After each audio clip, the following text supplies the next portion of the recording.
Music by Pappu Premi Yadav. Yadav.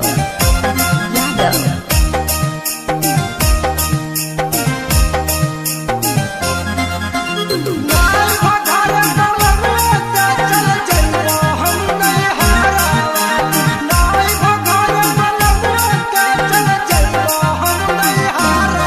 Double चोली ले ले आइहा एगो रातिया में पिन्हाई है एगो दिनावा में। डबल चोली ले ले आइहा एगो रातिया में पिन्हाई है एगो दिनावा में।